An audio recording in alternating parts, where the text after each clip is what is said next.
Good morning, everyone. Welcome to the Monday, January 6th Board of Commissioners meeting. Happy New Year's to everyone. Will you please stand and join us in the Pledge of Allegiance? I pledge allegiance to the flag of the United States of America and to the republic for which it stands, one nation, under God, indivisible, with liberty and justice for all. Next up is the election of officers, and I will turn this over to our legal team. We'll open the floor to nominations for president of the board. Mr. President, I'll make a motion that Commissioner Tracy Brown be president. Second. All right, any other nominations? Floor is closed to nominations. All those in favor of Tracy Brown as president signify by saying aye. Aye. Opposed, same sign. Also entertain nominations for vice president. Mr. Legal, I hereby nominate Tom Murtaugh as vice president. Second. All right. Any other nominations? Floor is closed. All those in favor signify by saying aye. Aye. Opposed? All right, I'll turn it over to the president. Thank you, Doug. We will, first order of business is Resolution 2020-01-CM, establishing all of our Board of Commissioners meetings, dates and times in 2020. They are all on Mondays, the first and third Monday of each month, with the exception of our January, our second meeting in January will be January 21st because of the holiday. It's like Tuesday, February 18th, and Tuesday, September 8th are the changes, again, all due to holidays. So we can entertain a motion. Mr. President, I'll make a motion we approve Resolution 2020-01-CM. Second. We have a motion and a second. Any further discussion? Hearing none. Those in favor signify by saying aye. Aye. Opposed, same sign. That motion passes. Resolution 2020-02-CM is a resolution appointing county positions and department heads. Would include Mike Wolf as building commissioner, Kent Croft as our chief information officer, Paula Bennett, commissioner's assistant, Jason Huber, community corrections executive director, William Anderson, emergency management executive director, Andy Klein, fairgrounds property manager, Stuart Klein, highway executive director, Mike Spencer, highway assistant executive director, Brian Sterner, highway supervisor, Shirley Minnan, human resources executive director, Anthony Dildine, maintenance director, Deanna Sieber, villa director, James Harris, veteran services officer, James Wolf, weights and measures, Rebecca Humphrey, youth services director. And that is the end of the list. Entertain a motion. Mr. President, I move that we approve Resolution 2020-02-CM, appointments to county positions, department heads. Second. Hearing a motion and a second, is there any further discussion? You're seeing none. Those in favor signify by saying aye. Aye. Opposed, same sign. That motion passes.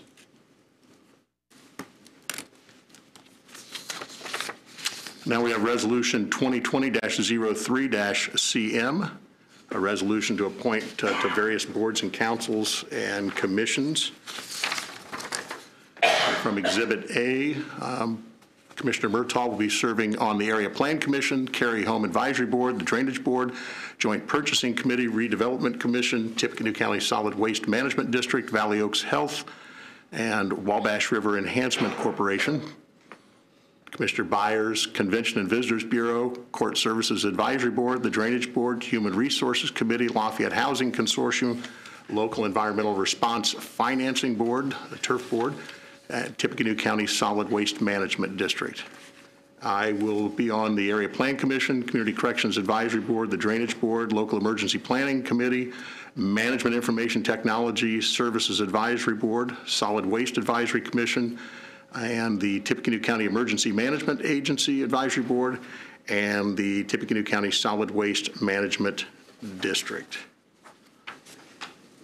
In Exhibit B, we have appointments to boards, additional appointments to boards and commissions.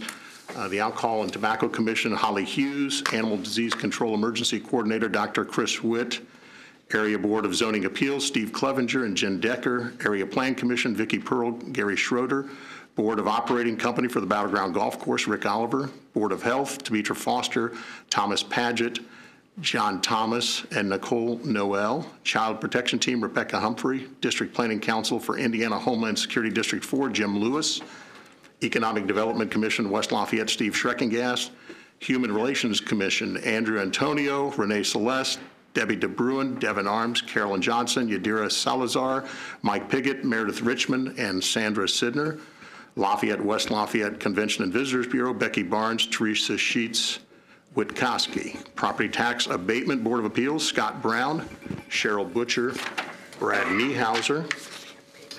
The Romney Regional Sewer District, Bill Kitterman and Dan Cordy. The Tippecanoe County Government Building Corporation, Nate Barrett, James Gross, Jay Reynolds, Steve Schreckengast, Sarah Wyatt, Diana Wendler, and Jerry Withred. Tippecanoe County Park Board, Dennis Mellon.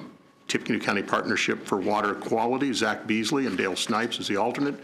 Tippecanoe County Public Library, Mary Springer. Tippecanoe County Redevelopment Commission, Jim Andrew, Bart Burrell, Chris Kessler. Tippecanoe Environmental Response Financing Board, Zach Beasley. And the Wabash River Heritage Corridor Commission, Jim Andrew and Vanessa Allstedt. Now, somebody is going to tell me that I didn't have to read every one of those and that you guys told me I did just to be cute, right? With that, I'll make a motion we approve 2020-03-CM. Second. Have a motion and a second. Any further discussion? Hearing none, those in favor signify by saying aye. Aye. Opposed, same sign, and that motion passes.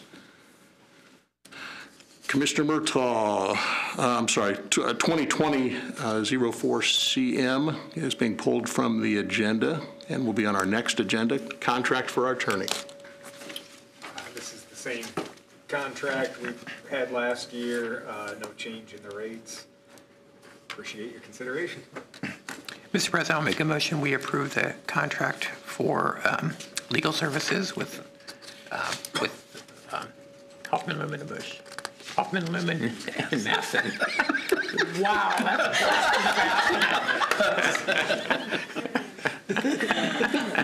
17 years old. yeah. I'll second that. We have a motion and a second. Any further discussion? Hearing none, those in favor signify by saying aye. Aye. Opposed, same sign, and that motion passes. Sheriff's contract.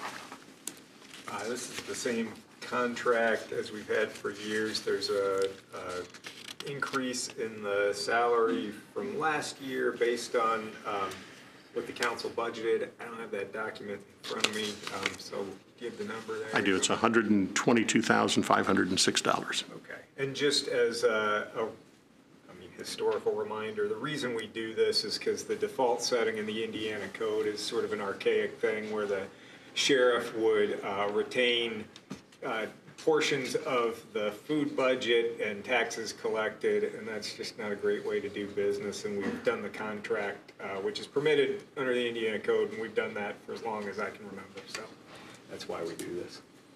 Okay. Mr. President, I move that we approve the contract with our sheriff. Second. Have a motion and a second. Any further discussion? Hearing none. Those in favor signify by saying aye. Aye. Aye. Opposed, same sign. And the contract is approved. We have minutes from our meeting on Monday, December 30th. Those should have been distributed. Entertain a motion for approval. Mr. President, I move that we approve the minutes for the Monday, December 30th meeting as presented. Second. Hear a motion and a second. Any further discussion? Hearing none. Those in favor signify by saying aye. Aye. Aye. The motion passes. Heather, good morning.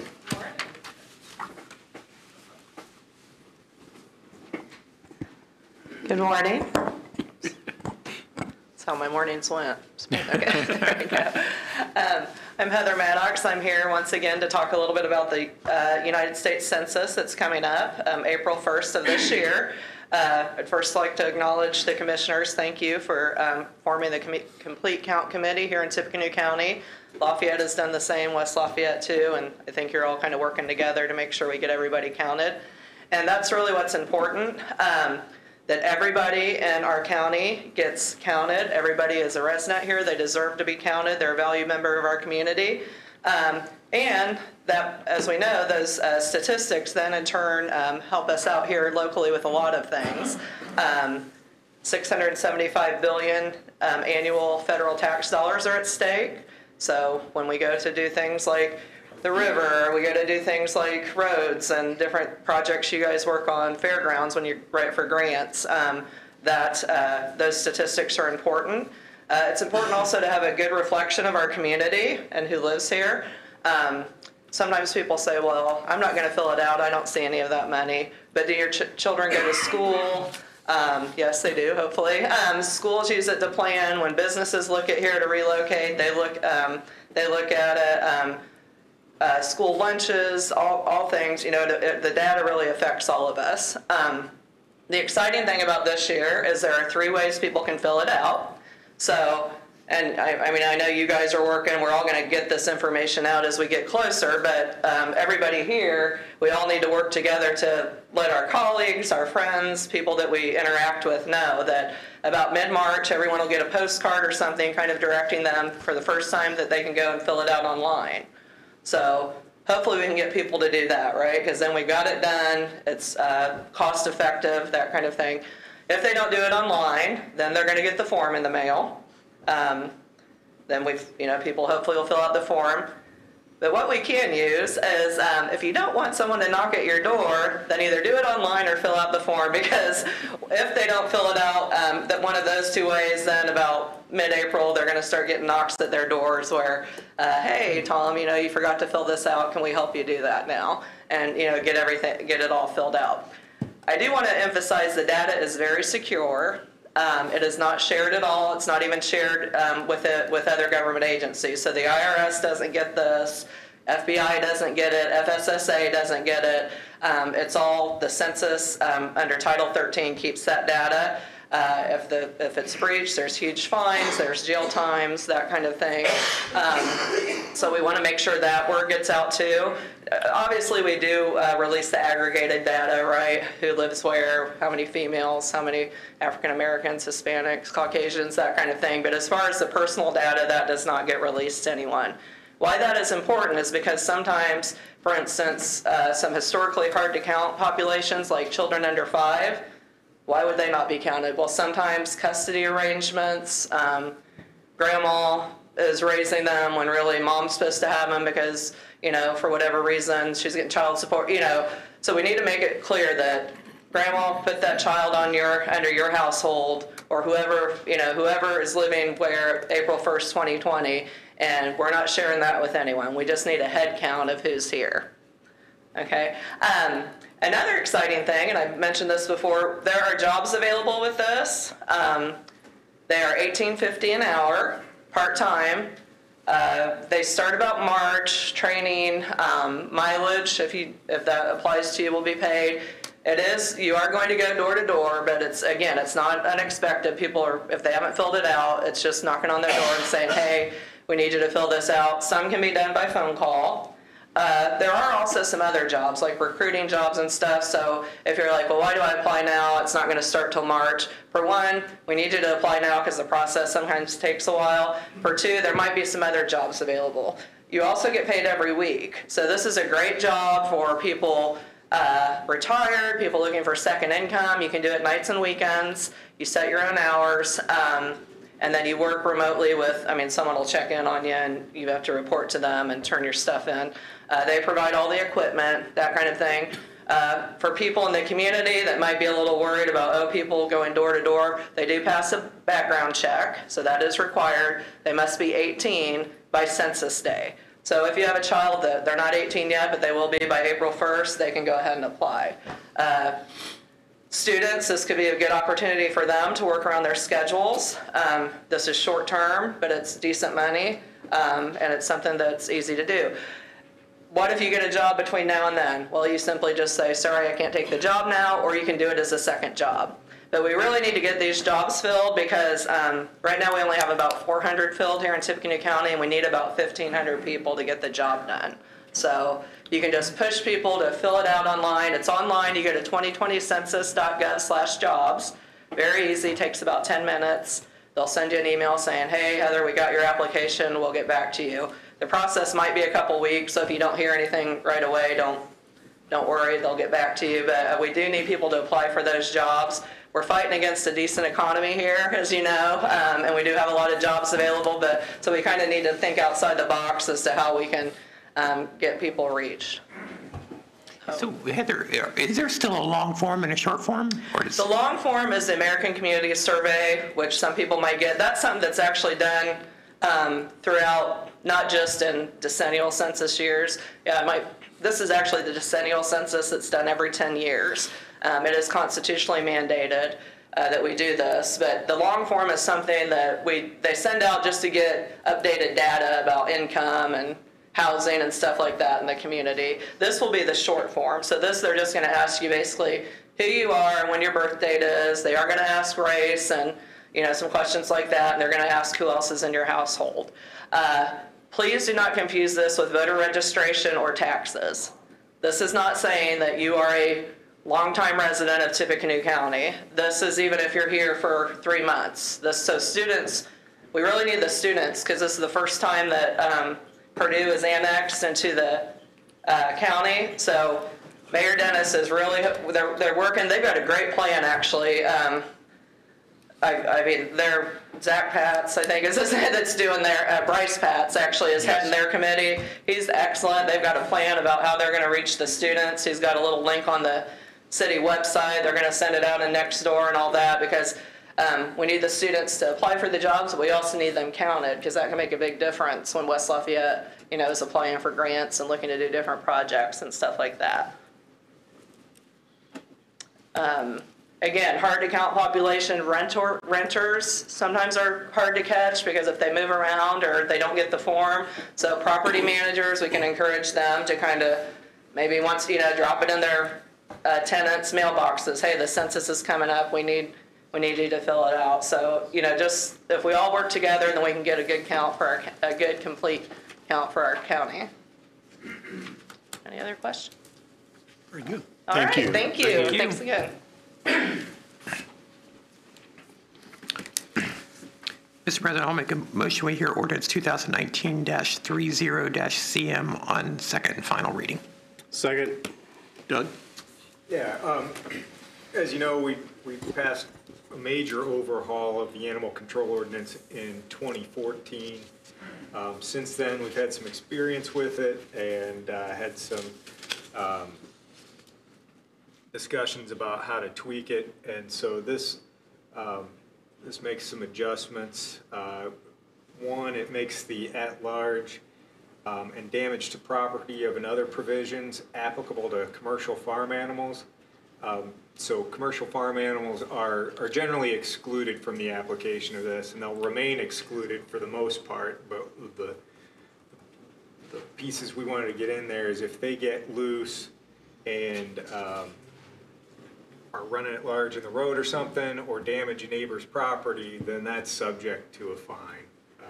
The other provisions, again, I think there's some confusion. Those other provisions don't.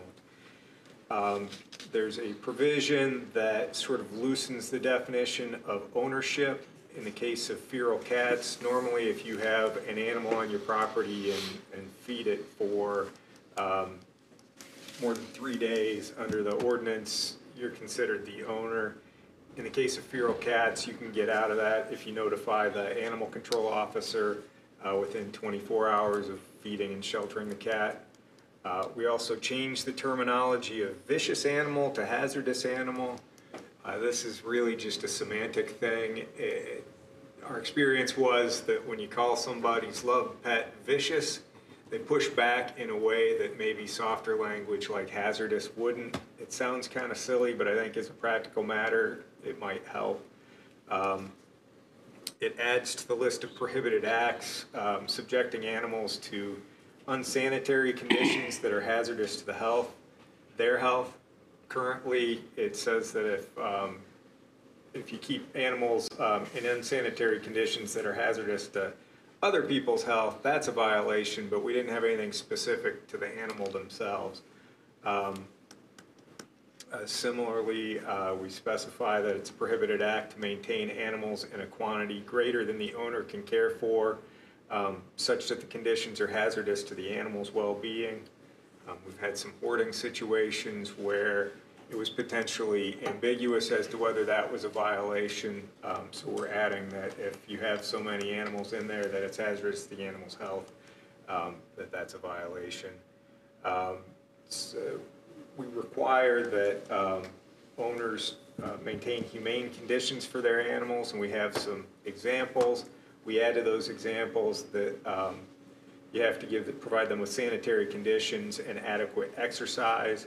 It defines adequate exercise. It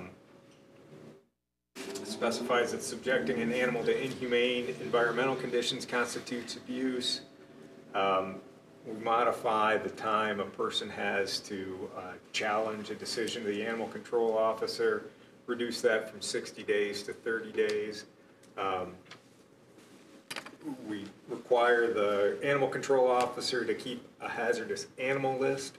So this gets a little confusing, but your animal's hazardous if they have a known propensity to bite, and that's the case whether or not they're on this list or not.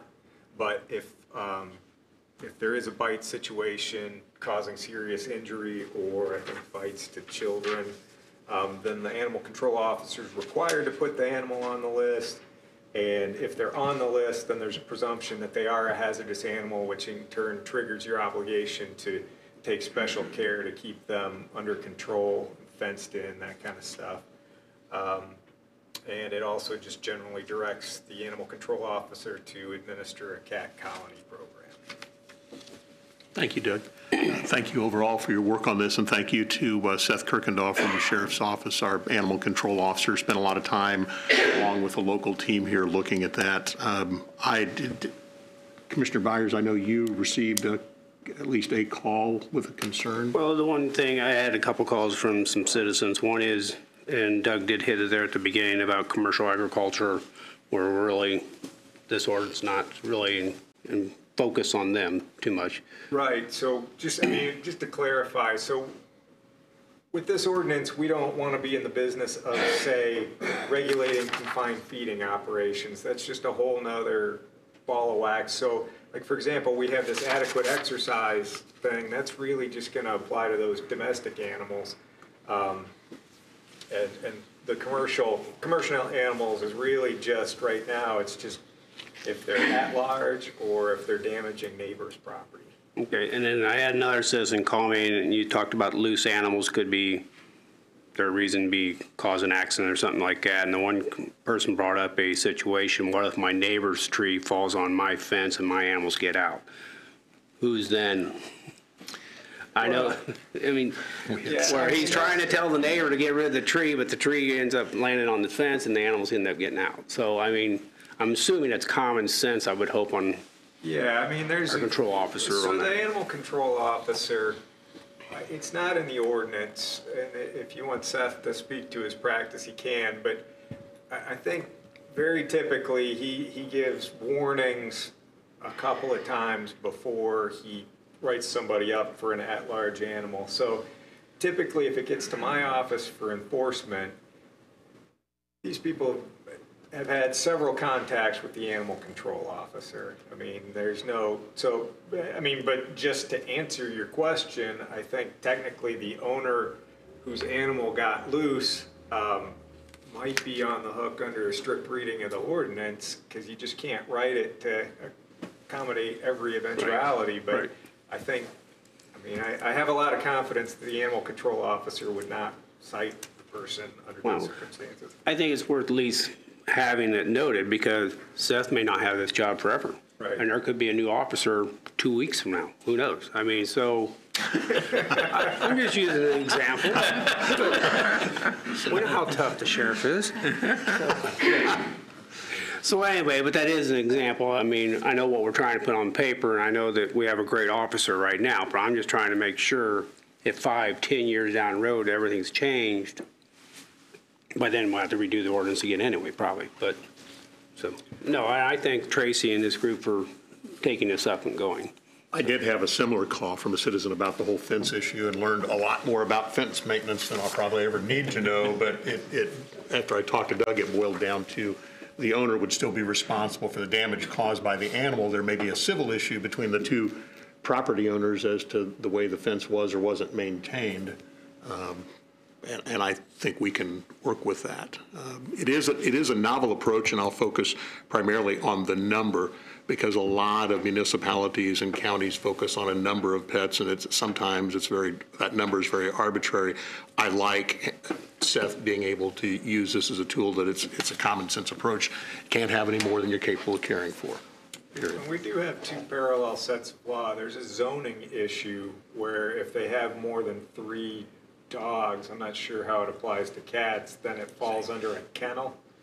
And so I think, I think the building commissioner can go cite them for a zoning violation if they have a unauthorized kennel, but that's a whole different track. So sometimes people get a variance for a kennel that runs for, just runs forever, really. But even though they had that variance under the property laws, if they then have too many animals beyond their ability to maintain them in a healthy way, even though they have that zoning variance, the animal control officer still has some authority to cite them. That makes sense. Would anybody from the public like to comment for or against the ordinance? Yes, sir. Please step to the podium and identify yourself. My name is Stephen Riggs. I'm a resident of Tippecanoe County. Good morning. With regard to the animal control ordinance, while there are a number of issues that we have, I'm here on behalf of myself and my wife, Sandy Riggs. We own property in Tippecanoe County, and she also owns a separate animal farm. The 3 issues that we have are, number 1, we respectfully disagree that the change in wordage from vicious to hazardous is semantic in nature. It's actually a tremendous expansion in the discretion and application of the animal control officer's authority. When Mr. Mawson just suggested that someone who's vicious engages in a discussion, that is necessarily a fact-based discussion, because vicious means that the dog has attacked someone else. If you look up the term hazardous, and we've already had someone reference common sense, hazardous does not mean that the dog has attacked someone else. Hazardous means there's an opinion that the dog could be violent or harmful or perhaps pose a danger to someone else, but it doesn't require a biting. So it's not a semantic change, it's a drastic increase in the discretion and the authority of animal control officers to act unilaterally. Secondly, there's no discussion here of any guideline, any objective guideline to manage the discretion, or any written set of figures or considerations that an animal control officer may make. So number 1, in expanding the definition from vicious to hazardous, there's then no objective guidelines as to how the term hazardous will be enforced on a case-by-case basis. So again, knowing that the expansion of the authority and the lack of discretion in terms of guidelines, that means that citizens in our county are going to be subject to determining, basically taking someone's credibility without any particular action, not a biting or not a violation. And what you just said, suggesting that even if a tree falls on a fence, that the owner would be responsible. It is our personal experience that there was a case filed in 2016 here in Tippecanoe County where the city attorney used a dangerous or nuisance animal agreement. And I don't know if the county has one of these, but the city attorney, I was present at the hearing. My wife had filed a petition to adopt 2 dogs that had been unilaterally taken by animal control. We weren't allowed to see the pets. She was going to house them on our animal farm. And the city attorney argued in court, and Judge Pearson of Circuit Court adopted as law that there is strict liability, that once a animal control officer impounds an animal, and I will say, I'm going to read right here, I acknowledge that if I fail to keep an animal restrained, it shall be impounded, and my ownership rights in said animal will be surrendered. That's at the time the animal control officer acts. And this agreement specifically says that, number 1, I shall contain the above stated animal within a building or secure enclosure at all times while on my property. So unless you own your own property and have a fence, if you rent, have a mobile home, if you have anything else other than a single dwelling household and a fence or a farm, then you can be subject to strict liability in terms of an animal control officer acting to seize an animal, have your ownership rights extinguished at that time, and then have the enforcement of these provisions enforced against you, even though someone else, an innocent third party, wants to adopt your dog, and both of those dogs were killed. So for those reasons, we object strongly to the expansion of the authority, the lack of guidelines, and the interpretation of the agreement now in use. Thank you. If I could just clarify on the hazardous vicious. So Mr. Riggs' point would be well taken if, if there's no definition of this in the ordinance, then a court would look to a dictionary basically, and vicious is different than hazardous. But what we have in the ordinance is we do have it defined. So a court's going to be looking to the definition in the ordinance. And what we're doing now is, right now, vicious animal is defined as an animal that attacks, bites, or injures humans or domesticated animals without adequate provocation, or an animal with a known propensity to attack, bite, or injure humans or domesticated animals. So that's what it means for the purposes of the ordinance. All we're doing here is striking vicious and inserting hazardous using that same definition. So whatever the expansion that might mean, a court looking at a dictionary, that shouldn't be how it works under the ordinance if a court's trying to enforce it. Any additional public comment for or against the ordinance?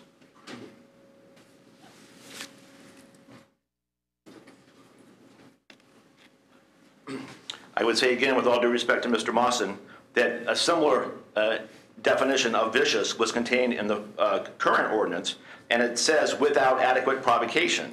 But the animal control officers have considered that even if another animal invades your property, if your dog acts to protect the owner or the property, and it bites another dog who invades your property, that the dog that bites can be subject to having the ownership rights terminated and killed. And that's what's under the current ordinance, so that's not going to be a change they're making. But if it says, does the current definition of hazardous also include that same term without adequate provocation? Right, so we're not changing it, it's just staying the way it's been. Okay, so again, my point stands. Adequate provocation can be an intruder comes on your property, your dog acts to protect the property or the owner, your dog can be killed.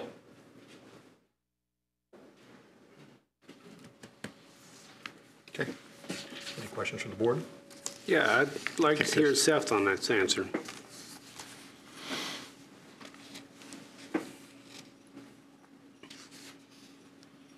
For those who don't know, I'm Seth. I'm the animal control officer for the county. Sorry, I'm working on the whim here. I wasn't expecting to come up here. The answer to your question, your concern is that we're going to take a dog that you have on your property, protecting your property. Is that correct? Yes. Okay. First of all, we go back to the hazardous. It's where he says with the vicious or hazardous. Let's changing it to the hazardous. It won't change anything. We're basically just stating that we're just changing the name. That's it. As it stands right now, I have I can make a decision if I believe that an animal is vicious on that property. I can put it on that vicious list if I deem to be necessary. Also, as far as what happens. Does the owner get notice that you put the dog on the list? Yes, sir. Yeah, that I'll come down to you and I'll have you sign an agreement stating that you'll have the dog in an enclosure at all times. Anytime it is out of that enclosure, it has to be put on a muzzle. What we've also added, I think, is that not correct, that we put something about locks on fences, is that correct? Or Yeah. We still did that. So you'd have to put a lock on a fence. I think that we're getting confused on what, we don't have any problems with somebody protecting their property with a dog. Okay, there's nothing wrong with that. However, if a UPS guy comes up to your house and that dog runs out and attacks that UPS person, we want to stop that from happening again, or from actually happening. So if you have a dog that is vicious, you need to take a responsibility as an owner to make sure that you put beware signs, keep it up when you know that you're getting packages or something of that nature. I'm not going to tell you that if your dog bites somebody that we're not going to put it on the vicious list. It's very possible that we would. Usually I have guidelines if it's a severe injury. If I send it to the prosecutor's office, then I definitely put the dog on the vicious list right then and there. If not, confiscate the animal, which is by IC code, we can do that if it's a severe enough injury. Or else if it bites a child, usually I put one on it. If it bites more than once, I put the animal on the vicious list. Or if I just deem it necessary so it's to the safety of the public, that's when I can put the animal on the vicious list. We're not changing anything other than just the name, really. Is there any other questions you had? Well, I just want to be clear. I don't have vicious dogs. Yeah. I don't have hazardous dogs. Uh-huh. But my wife is in a wheelchair, Sure. and I work long hours away from home. So Right. they are trained to protect my wife. I've got a dog at home to do the same thing, Okay. but I know that in my mind, Okay. I know how to keep a dog that is like that, so I don't want that to happen. And I don't, you seem like you're responsible enough to be able to do that. We're not trying to do anything. Me and Doug have just had a lot of issues, and my chief deputy, we've had a lot of issues with people. Oh, my dog's not vicious, because I put a dog on the vicious list for just attacking another dog. When, I'll be honest with you, the dog was completely friendly with me and the public and everybody else, but when it came to other dogs, we had to put on the vicious list. I'm like, the dog's not really vicious, it's hazardous, because it has a potential for the bite, but it's not really vicious. Does that clear it up a little bit for you? Respectfully, it depends on whether the dog is protecting the property. If Yes. another dog is loose Right. and comes onto our property, our dogs will respond. Yes. But they're having And that's a case by case. It's no different than an officer going there. They have to. Are there filter written that. guidelines then? The I know you guidelines. said 4 or 5 times that you'll decide or this is in your discretion. Are there written guidelines to govern? There's the written guidelines are what we're trying to impose, or what is it right now? Biting a child, which I think everybody in this room can agree. If a dog bites a child without provocation, it needs to be put on some kind of list. What's the other? Well, so you've got two different things going on. You've got the definition of what hazardous is, which I just read out, and then there's the issue of which if it's hazardous, if it fits that definition, you've got to keep it in enclosures and so forth. Then there's the issue of what has to go on your list. And what has to go on your list is if, number one, the animal without provocation bites a child, or two, the animal causes death or serious injury to a person or domesticated animal. Those are the two things that you will no longer have discretion. And if somebody's sneaking on your property and it bites somebody, that's provocation. They had provocation to bite. They were on their property and they weren't supposed to be there. There was a reason for that dog to bite. Is that written down anywhere other than you just saying it? That's what's in the ordinance.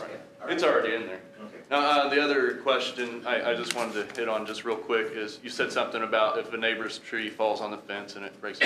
Typically, my rules are this. The first time I give you a written warning, and no, there's nothing in writing. I I understand where you guys are coming from. If somebody else does my job, I'm going to do this. I'm going to be the Danny Cordell of the county. I'm going to stay there till I die.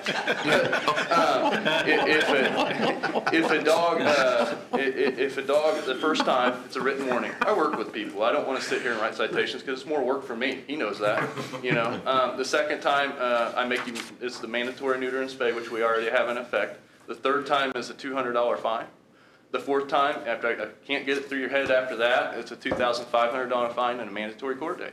And then after that, when me and Doug have also went through it before, I can actually seize the animal after that. But my dogs at home have gotten out on accident. I know accidents happen, and I'm not stupid. I know that. It's an officer discretion thing. I think a little bit of it does lay on my discretion a little bit, and sometimes it's hard because you guys look at it and say, hey, yeah, he's great. He's going to use his common sense. But what if he's not there? And I get that, but that's just where proper training comes in effect. Any other questions? Anybody else? Are you good now? Okay, it's up to them to run the night meeting. I have one more comment. I don't want to make this about our property.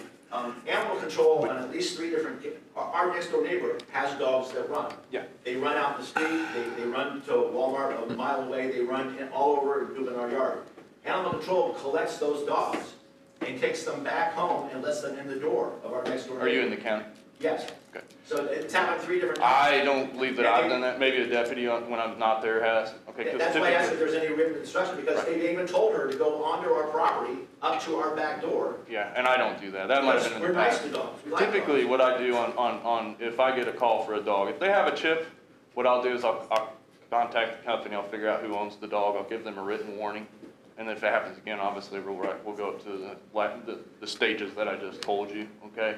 I don't do anything without proof. A lot of people get mad at me because they'll call me and say, hey, my neighbor's dog's running loose, write him a ticket. And I'm like, I can't do that. You have to give me some sort of evidence. Doug knows that because we can't go to court and say, here, Doug Moore, or Judge Morrissey, this person says their dog's running on their property all the time. Oh, he's not going to give it. This is why I asked if there's written guidelines, because, so do we need to take pictures then of animal control Yes. letting the dogs into our neighbor's house? Right.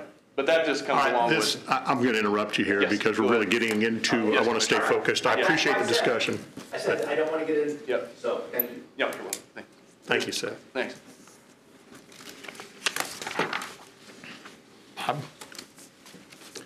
Brown, Yes. Murtaugh, Yes. Byers. Yes. Ordinance 2019-30 and passes 3-0 on second and final reading. Stewart, Highway. Good morning. Good morning. First item on our agenda is motor grader leases. Excuse me. Our existing lease has run out. The highway garage has taken bids for replacements, lease replacement.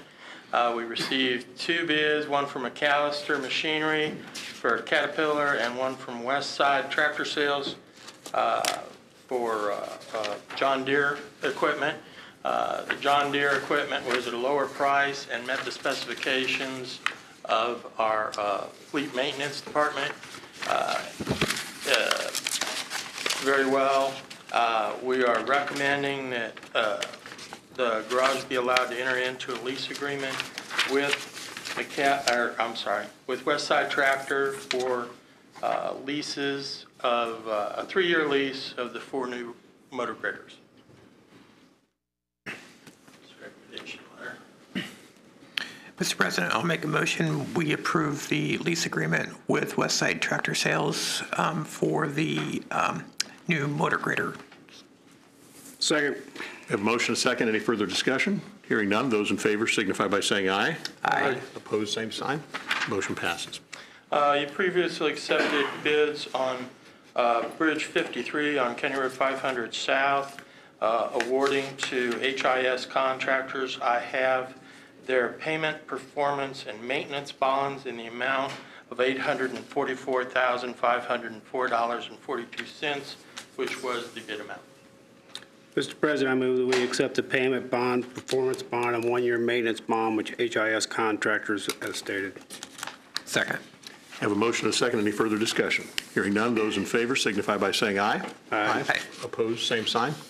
Motion Our passes. final item is for the Culver, Washington, 558 on 450 North near 625 East. This bid was accepted also previously and awarded to Milestone Contractors, and they're presenting payment and performance bonds in the amount of $474,237. Mr. President, I'll make a motion. We approve the payment bond and performance bond as stated. Second. A motion, a second. Any further discussion? Hearing none. Those in favor signify by saying aye. Aye. Opposed, same sign. Motion passes.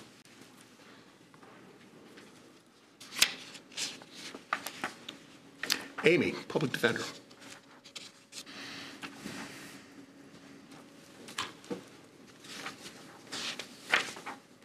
Good morning. I'm here to ask for approval of 2 contracts for 2 attorneys. The first one is for the Legal Aid Corporation. They actually help us with the chidens and termination of parental rights cases, and it's for $54,774. We reduced it a little bit because the attorney who does it is on maternity leave for January and February. They are covering the cases they currently have, but they're not accepting new appointments for those 2 months. So we agreed to a reduction in price because of that. The second contract is for Kim Wright. She handles all the child support cases, which is handled by 4D on the prosecutor's side. So I'm asking for approval of those 2 contracts. Mr. President, I'll make a motion that we approve the professional legal services agreement with Legal Aid Corporation of Tippecanoe County. Second. Have a motion, a second. Any further discussion? Hearing none. Those in favor signify by saying aye. Aye. Opposed, Aye. same sound. sign. The motion passes. And, Mr. President, I'll make a motion, we approve the professional services agreement with Kimberly A. Wright in the amount of $47,809 for working 18 hours per claim period. Second. I have a motion and a second. Any further discussion? Hearing none. Those in favor signify by saying aye. Aye. Opposed, same sign. Motion passes. Thank you. Thank you, Amy. Morning, Pat. Good morning. Happy New Year.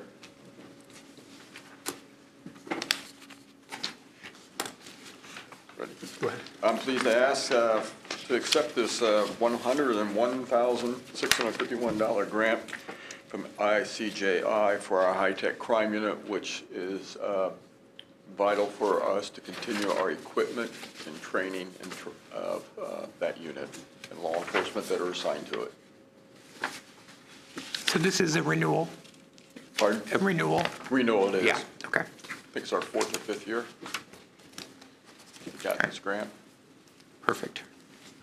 Mr. President, I move that we accept this grant as stated through the prosecutor. Second. We have a motion and a second. Any further discussion?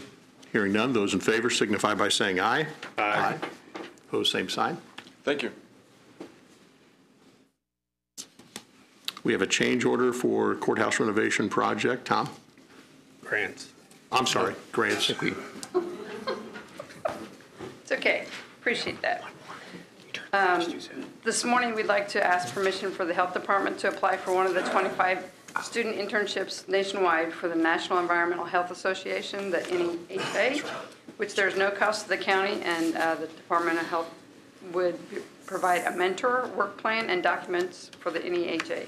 The intern would begin in June of 2020 and last for 10 weeks. I don't know if you guys remember TICA.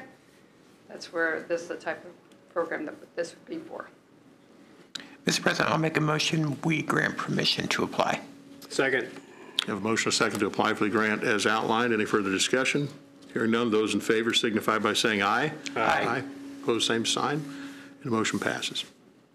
The Health Department has received confirmation that they have the funding for their local Health Department trust account in the amount of $65,427,073. It's a continuation of that grant. Mr. President, I move that we grant permission to accept as stated. Second. We have a motion and a second to accept the grant as, accept the grant as stated. Any further discussion? Hearing none. Those in favor signify by saying aye. Aye. Opposed, same sign. Motion passes.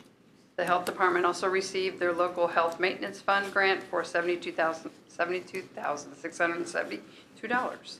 Also a continuation. Mr. President, I'll make a motion, we grant permission to accept as stated. Second. We have a motion and a second to accept the grant as outlined. Those in favor signify by saying aye. Aye. Opposed, same sign. Motion passes. The Health Department has also received from the State Board of Health STD preventative program, including the disease intervention specialist that is a partner here in the county for $131,555. Mr. President, I move that we grant permission to accept as stated. Second. Have a motion and a second to approve the grant as stated. Any further discussion? Hearing none. Those in favor signify by saying aye. Aye. Opposed, same sign. The Health Motion Department passes. also received $10,000 from the Health Foundation of Greater Indianapolis Incorporated to provide support for the syringe service programs in Tippecanoe County Gateway to Hope. Mr. President, I'll make a motion, we grant permission to accept. Before I second, isn't it about time that we get a update on Gateway to Hope by any chance, or? When's the Gateway to Hope report? For the annual, for the quarterly. Yeah, and that due semi-soon or not? It will be in January. The next meeting probably. Kayla's been out for, Okay. she's on vacation for 3 weeks, so she comes back Monday. And we have to go get her mobile unit in a couple weeks, so. All right, second. We have a motion and a second to accept the grant as submitted. Any further discussion? Hearing none. Those in favor signify by saying aye. Aye. Opposed, same sign. Motion Last passes. request I have today is a contract to amendment for Dr. Brandy Oliver for the youth services, additional teaching of the teen brain, as well as developing additional curriculum for the schools to use, and these funds will be coming from the JDAI grant. Mr. President, I move that we approve this MOU contract as stated. Second. I have a motion and a second to approve the contract as stated. Those in favor signify by saying aye. Aye. Opposed, same sign. Motion passes. Thank you. We have an approval of a bond for Shannon Withers.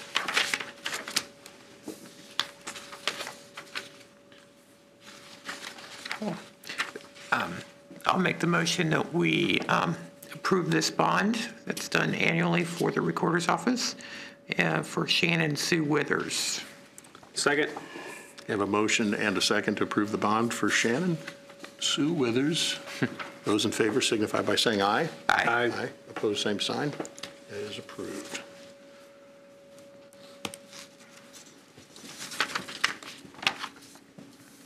Okay. I'll handle the next item for change order for the courthouse renovation project, and this is to add the new fire alarm, audio, visual, and fire suppression into the courthouse project for a total increase of $96,600. Second. We have a motion and a second to approve the change order for the courthouse renovation project, the amount of $96,600. Any further discussion? Hearing none, those in favor signify by saying aye. Aye. Opposed, same sign. That passes. We also have a change order for the Sheriff's Office and Jail CCTV system. It's the upgrade project that's been underway for about a year, and this is for extra cameras and wiring in the amount of $9,205, and that is within the contingency fund of the project and should pretty much wrap things up. So I'd entertain a motion. So move. Second. We have a motion and a second to approve the change order for the CCTV project. Any further discussion? Hearing none, those in favor signify by saying aye. Aye. Aye. Opposed, same sign. It passes. Any unfinished business? I have none. We want to do this now? Sure. I think I saw Ellie Lenark. Do you want to speak up here? Ellie, if you could, I'll come back to you here in just a second. We want to recognize Ellie Lenark. She has been dedicated to Tippecanoe County government for over 28 years now, and we want to recognize her today. Ellie has served in a lot of capacities, not only in county government, but in her community. She was involved with Wabash Township Fire Department for a number of years. She was one of our first volunteers in police services at the Sheriff's Office when we launched that program, and was somebody that I certainly looked forward to seeing at work each and every day. And again, keep in mind, these are folks that come to work and don't get a paycheck for that. So I've got a plaque for you, and be right back.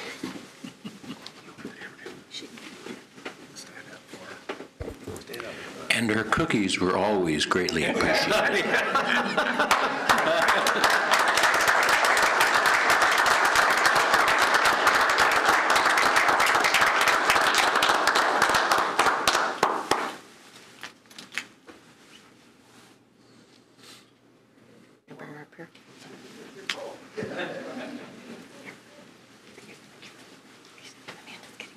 Folks, they don't make them like this. Again, it didn't matter if I walked in the office at 8:30 in the morning, she was there with a smile on her face and really did a lot of things a lot of other folks didn't want or didn't have time to do. One of the things that I noticed right away when she got there was that the stacks of paperwork from people's desks slowly started vanishing as we got into some of those files. And again, she did that for free. So I appreciate that. And I know her service in county government went on to her serving as Wabash Township Assessor and as a member of Tippecanoe and her local fire department. Like I said, they just don't make them like that anymore. So I want to read this to you real quick. Tippecanoe County Government recognition of valuable contributions and exceptional service. It is an exceptional service steward, Eleanor J. Lenard. I got to call it Eleanor. For over 28 years of dedicated service and commitment to Tippecanoe County government. Signed this the 6th day of January 2020, and signed by all three of the commissioners.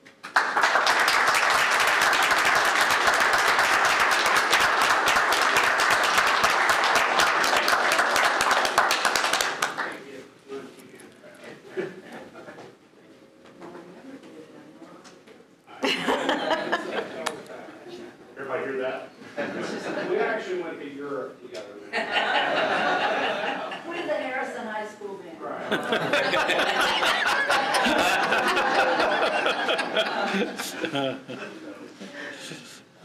Thank you.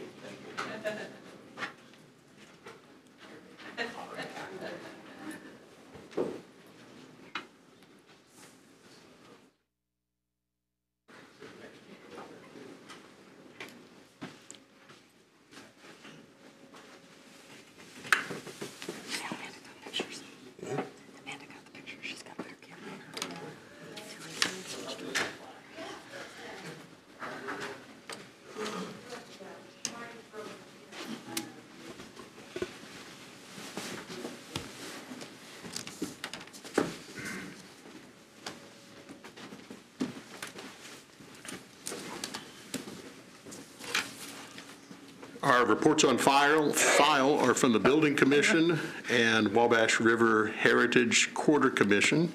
You can see those in the Commissioner's office immediately after the meeting. Any public comment? Seeing and hearing none, Motion to adjourn. we are adjourned. Barnes were in Illinois time when they kicked Purdy's ass last night.